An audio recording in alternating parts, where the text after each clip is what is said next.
그러니까 뭐냐면 김정희 위원장하고 이준석 대표 똑같아요. 당의 대표인데 2030 표만 그냥 가져오라는 겁니다. 쉽게 말해서 조용히 하고 그냥 우리가 다 할 테니까 이준석 대표는 가서 그냥 청년 당대표의 역할을 우리 대변인은 반윤 전선에 아니 당의 허락 받고 아니 말씀하시는 잠시만요. 거죠. 제가 이거는 명확하게 하고 싶은 게 네. 옳고 그름은 전 가려야 된다고 했습니다. 네. 저 누구 편도 아닙니다. 저 네. 국민의힘 당원이고요. 네. 대변인입니다. 근데 이제 이게 시사특공대. 시사특공대. 변호사님 오늘 방금 전에 뭐 얼마 안 됐습니다. 기사가 나진 1시간도 안 됐는데 이 비공개이긴 합니다만 의총에서 네, 나왔어요. 강제권은 없습니다만은 네.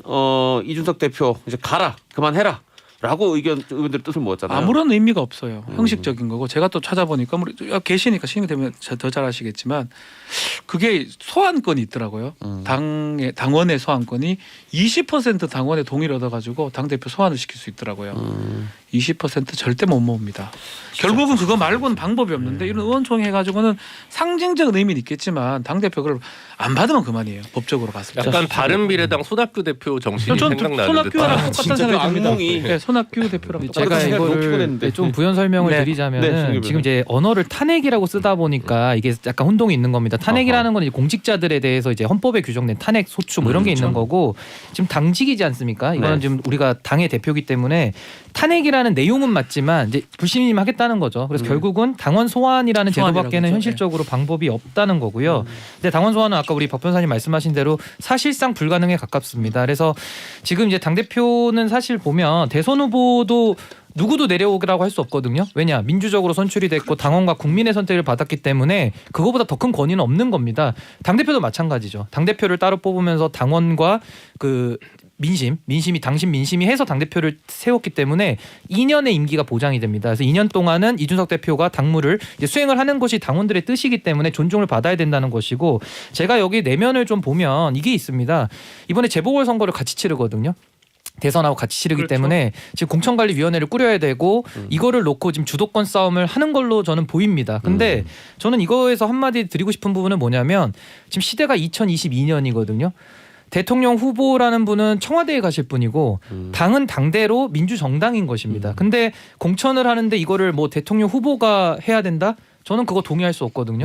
그건 누가 대통령이 돼도 마찬가지입니다. 뭐 당청분리 얘기도 나오고 저희가 민주당 비판했던 것들이 뭐 청와대 출장소다 이런 얘기 많이 했거든요. 그러니까 대통령과 국회의원 다른 겁니다. 둘 다 헌법기관이고 각자 행정부와 입법부의 역할을 하는 겁니다. 근데 그거를 대통령 후보 자격에서 뭐 당무 선권을 완전히 확대 해석하는 거죠. 그렇게 해가지고 뭐 공천을 하겠다는 의도로 만약에 이렇게 한다 그러면 이건 굉장히 민주주의를 위협하는 것이고 이거 당원들이 동의할 수 없다. 저는 이렇게 보고 신 있습니다. 변호사 말씀하셨길래 하길 제가 이 말을 못 꺼냈거든요. 네. 결국은 공천 갈등 아니냐라는 얘기를 계속 했었는데 뭐 지금 말씀하셨기 때문에 제가 말씀 좀 더 하면 보궐선거 5개 네. 있고요. 지방선거가 6월 달에 준비되어 있습니다. 그 공천권을 누가 행사하냐에 따라서 지금 이른바 말하는 윤핵관들하고 이준석 당대표하고 갈등 모습이 아니냐라는 게 외부 관측이기도 했는데 사실 좀 내부 당내 얘기를 하기가 좀 부담스러우니까 그렇죠. 설마 대선 앞두고 공천권 가지고 이러겠냐는데 결국 권력 투쟁 같은 거죠. 앞으로 이제 당을 누가 꾸려갈 것인지. 그러니까 저희가 비평을 할 때도 좀 건강하게 해야 되는데 네. 조롱하거나 냉소적으로 이걸 하면 안 되는데 사실 김종인 위원장, 이준석 대표와 윤석열 후보 간의 갈등이 노선투쟁이라고 얘기하기에는 너무 건덕지가 없어서 아무리 봐도 권력투쟁에 불과하다라는 밖에 얘기할 수 없고 본질이 결국은 공천권. 그러니까 혹시 대선에 졌을 경우도 윤석열 선본 측에서는 자식이 중심의 어떤 주도권이나 이니셔티브를 계속 가져가고 싶어하는 플랜 B를 생각을 하는 거고 이준석 대표는 이건 자기의 플랜 A니까 절대 놓을 수 없는 거고 그 사이에서의 각축이니까 국민들 입장에서 특히 중도 표심에서는 굉장히 오만해 보이고 너희 다 이겼냐? 이렇게 생각할 수 있을 것 같으니까 지금 결국 지지율에서도 그런 부분이 굉장히 반영이 되고 있는 게 아닌가 싶습니다. 이 부분은 제가 조금 반박을 하고 싶은 게 네, 이게 권력투쟁이라고 하기에는 오만함이 깔려있지 않습니까? 근데 저희 당 지지율 보셔서 아시지만 지금 오만할 수가 없는 상황입니다. 그래서 그건 오해를 안 해주셨으면 좋겠고 네. 또 하나는 권력투쟁 사실 그 공천이나 이런 부분이 자리 싸움이기 때문에 권력투쟁이적인 면이 있긴 있습니다만은 지금 이 큰 줄기는 뭐냐면은 노선 갈등입니다. 그러니까 우리 당이 과거에 우리가 비판을 받았던 그 보수의 모습으로 돌아갈 것이냐. 왜냐하면 탄성이 있으니까요. 어떤 개혁적 조치를 하다가도 뒤로 돌아갈 수 있는 거예요. 뭐 그렇죠. 기득권의 저항이라 할 수도 있고요. 이제 그런 거지 문제들이 있는데 지금 보수 내에서 어쨌든 간에 이게 정리는 되겠지만은 노선적으로 이준석 대표는 새롭게 하자는 것이거든요. 일단은 그래서 새롭게 하자는 모습과 과거의 모습이 지금 충돌하는 것인데 이게 지금 일견 갈등으로 비춰지는 건 맞지만 피할 수 없는 이건 어떻게 보면 노선에 대한 문제라고 저는 그렇게 봅니다. 근데 그 신규 변호사님 오늘은 그 신규 변호사님한테 좀 비판적인 질문은 드리지 않으려고 했는데 네. 이런 질문이 자꾸 떠올라서 그래요. 지금 이제 그 뭐 노선 투쟁 사실 노선 투쟁은 저는 되게 필요한 일이라고 생각하는데 이라고 보기에는 그 투쟁의 대상이나 가치가 없지 않습니까? 지금 어떤 모양새나 그 과정 가지고 싸우는 거지. 대한민국을 우리는 이렇게 가고 싶습니다. 그러니까. 아니요, 저희는 이렇게 가고 싶습니다.를 가지고 싸우는 건 아니잖아요, 지금. 뭐 증세냐 이런 거죠. 예를 들어 뭐 중부담 중도치냐 뭐 예전에. 이를테면 종전선언을 할 것이냐 말 것이냐 어. 이런 걸로 싸우는 건 아니잖아요. 그것까지 못 간 건 사실인데요. 네. 지금 대전략을 놓고 충돌이 있는 겁니다. 제가 볼 때는 대전략이라고 하면 후보 중심을 계속 얘기를 해요. 후보 중심 정권 교체 이 두 단어로 지금 요약이 될 수 있고요. 이제 이준석 대표는 정권 교체에는 공통 분모가 있습니다만은 정권을 교체하기 위해서는 우리가 국민들에게 말씀하신 대로 어떤 새로운 비전과 가치를 제시를 해야 되지 그렇죠. 않겠습니까? 네. 이쪽으로 그래서 가자라고 그리고 얘기를 해야 되는 선거운동 거잖아요. 방식도 바뀌어야 되고 중도와 수도권과 청년들의 표심을 우리가 얻어야 됩니다. 그러니까 이준석 대표는 그걸 어짠 쪽으로 가자는 거예요. 얻는 쪽으로. 근데 지금 그 목소리가 자꾸 이제 당내 갈등을 유발시킨다 이러면서 이제 비판을 많이 받는 겁니다. 지금 현재로서는. 그러면서 과거의 방식, 그러니까 중도와 수도권과 청년들에게 감동을 줄 수 없는 방식으로 돌아가면 그게 말씀드린 대로 큰 규모의 선대위 또 큰 규모에서 마치 자신들이 자리를 놓치지 않기 위해서 애쓰는 모습들을 국민들에게 보이면은 그 자체가 소구력이 없거든요. 그래서 이 부분에 대한 큰 충돌이 있는데 저도 참 죄송스러운 말씀이지만 당내에서 어쨌든 이런 분란들은 저희 당의 마이너스 요인으로 작용을 하는 겁니다. 그래서 저는 그 부분에 대해서는 정말 송구스럽고 참 죄송한 마음밖에 없어서 저도 지금 마음이 너무 아픈 상황이지만 그래도 이 부분에 대해서 지금 현실은 현실이기 때문에 지금 받아들이고 이건 어떻게든 정리를 되는 쪽으로 갈 수밖에 없다. 저는 그렇게 봅니다. 그래도 오늘 그 저 신인규 변호사한테 자꾸 질문을 드리게 되는데 질문을 드려요. 진행자로서. 그러니까 이게 괜찮습니다. 제일 어려운 날 TH 김이 일부러 빠졌다는 빠져요. 의혹 이보니까 이참 잠적을 놀라운 게 제 김태현 변호사님 변호인으로 편할 때만 돌아요. 네. 아닙니다. 어려울 때 피하고. 이 말이야. 그 이거 하나 여쭤보고 싶어요. 예, 예. 대변인 역할을 맡고 계셔서 사실 대변인이 당에 뭔가를 제언하거나 뭔가 결정하는 역할은 아니기 때문에 좀 곤혹스러운 질문일 수 있습니다만은 나라면 내가 어떤 그 권력이 있다면 당 내에서 결정권이 있다면 이렇게 하면 좀 해결될 것 같다라는 의견 같은 거 혹시 품고 계십니까? 저는 사실 그 당에서 어떻게 보면 이준석 대표에 대한 비판들 중에 저는 일부 들을 부분도 있다고는 봅니다. 예를 들면 뭐 너무 이제 자기 주장만 한다라든지 뭐 정치력을 왜 발휘하지 않느냐 뭐 그런 부분들은 비판받을 수 있어요. 근데 저는 그런 식으로 비판하면서 양비론으로 빠지거든요. 그러니까 이쪽도 문제고 저쪽도 문제니까 뭐 둘 다 문제다 이런 식으로 빠지는 경우가 많은데 저는 그런 식으로 가서는 문제 해결이 안 된다고 봅니다. 그래서 뭔가 이 문제의 원인을 찾아야 되는데 뭐 그 얘기는 제가 방송 나와서도 너무 많이 얘기했기 때문에 우리 청취자분들이 더 잘 아실 것 같고 뭔가 이제 선택을 해야 되는 것이고 책임을 규명해서 진상을 찾고 거기에 대한 적절한 해결책을 내야 되는 것이거든요. 그래서 그 부분에 대해서는 뭐 어쨌든 간에 양비론은 저는 비판을 받아야 된다고 보고 양비론 자체는 근데 이준석 대표 입장에서는 저는 그 비전과 노선에는 동의를 하고 조금 그런 부분들을 더 지혜롭게 좀 풀어낼 수 없겠느냐 그 부분에 대해서는 좀 더 많은 선택지가 있을 수 있다. 저는 그렇게 봅니다. 근데 김준일 옛날에 변호사님. 진보가 내용은 좋은데 뭐 애티튜드에 문제가 있다. 네. 흔히 얘기해서 뭐 네 가지가 없다. 뭐 이런 표현들의 비판을 참 많이 받지 않았습니까? 네. 그거에 똑같은 비판을 지금 이준석 대표가 좀 자유롭지 않을 것 같다라는 내용은 좋았는데 이 문제를 푸는 방식이 너무 좀 격조가 없지 않냐 이런 비판을 보수에서 굉장히 지금 많이 하거든요. 사실 또 당 내에서만 보면 당대표 선거에서는 어쨌든 당내 당시에는 나경원 후보가 훨씬 지지율이 조금 근소하게 앞섰습니다. 그래서 당내 민심 자체는 지금 제가 파악하기로는 이준석 대표한테 그렇게까지 호의적이지만은 않아요.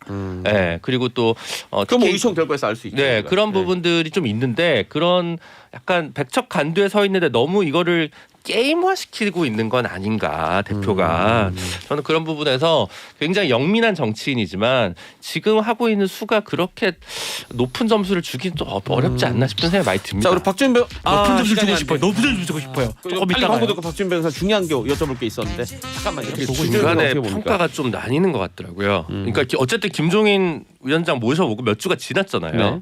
근데 김종인 위원장이 뭘 보여줬냐. 지지율에 있어서 새로운 디렉션이나 뭐 이런 걸 못 내줬다라고 보는 입장이 있고 김종인 위원장한테 제대로 권한을 안 줬다.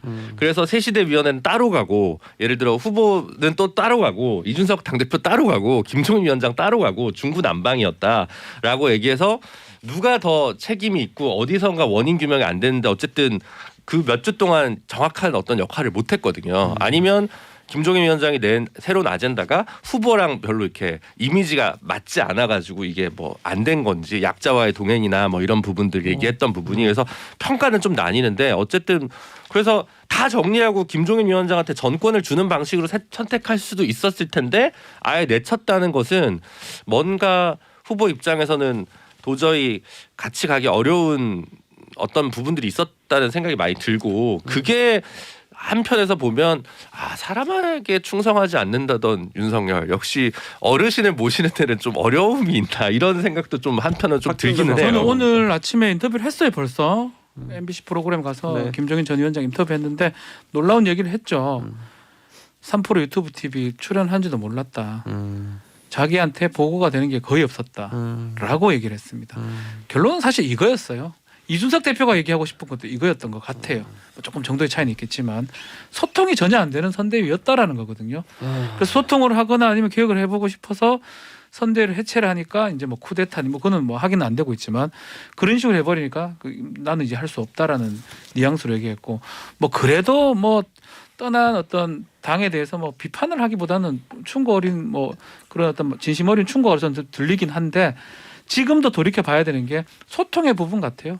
결국 후보의 문제가 아닌가. 후보가 소통하지 않으려면 어떤 사람마다 똑같은 결과가 날 것 같아요. 이준석이 오든 김종인이 오든 누가 오든 간에 똑같은 결과가 되지 않을까 싶어서 제가 깜짝 놀랐습니다. 그 3프로 TV를 갖는 게 몰랐고 지금 그런 결론이 났다는 것 자체도 총괄 선대위원장이 몰랐다는 게 말이 저는 됩니까? 그 부분에 제가 첨언을 드리자면 네. 김준호 변호사님께서 지금 두 가지 중에 뭐냐라고 물어보셨는데 저는 박지원 변호사님하고 저는 똑같이 봅니다. 그러니까 뭐냐면 김종인 위원장하고 이준석 대표 똑같아요. 당의 대표인데 2030 표만 그냥 가져오라는 겁니다. 쉽게 말해서 조용히 하고 그냥 우리가 다 할 테니까 이준석 대표는 가서 그냥 청년 당대표의 역할을 우리 대변인은 반윤 전선에 아니, 지금 아니 당이 허락 받고 아니 말씀하시는 잠시만요. 거죠. 제가 이거는 명확하게 하고 싶은 게 네. 옳고 그름은 전 가려야 된다고 했습니다. 네. 저 누구 편도 아닙니다. 저 네. 국민의힘 당원이고요. 네. 대변인입니다. 근데 정말로 이 김종인 위원장에게도 그립을 주고 할 수 있게 했더라면 그렇죠.